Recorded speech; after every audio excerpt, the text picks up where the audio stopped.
Hello everybody and welcome back. So this is the render, and the shader that we have now is much brighter than the one I used to tweak the lighting on, and once we apply the texture it's going to be better. So for now I'm going to expose it down, and this is what the lighting looks like, and it's working. I'm pretty happy with it.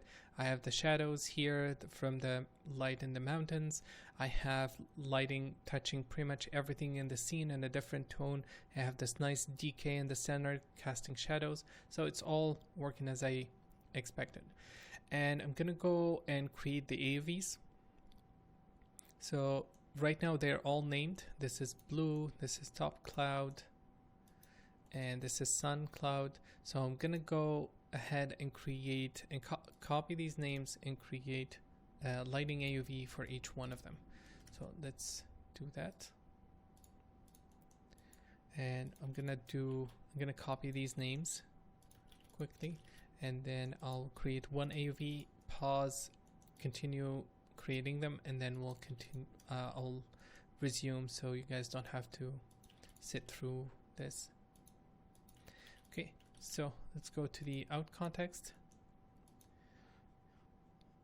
and here I'm gonna go to the RGB.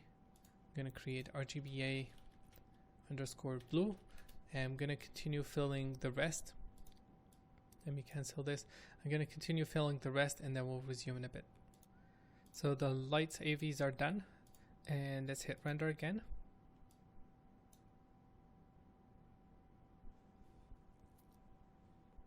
And it's reconverting the geometry. So in this case, because the ground and the surrounding ground and the mountains are static geometry, the best thing to do is to export them as an S file and then read them in, so we don't have to re-export them every time we hit render, and we'll do that in the next video.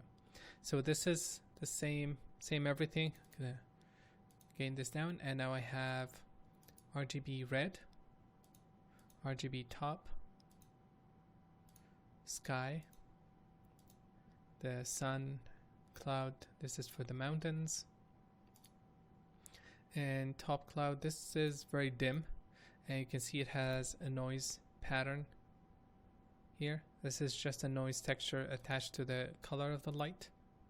And then the blue one on the back has a huge noise texture, just to make sure that it's broken up, and then when we get the atmospheric effects, it's gonna project this noise pattern, so we get nice breakups. So these are the main lights, and we're gonna work on the shader in the next video.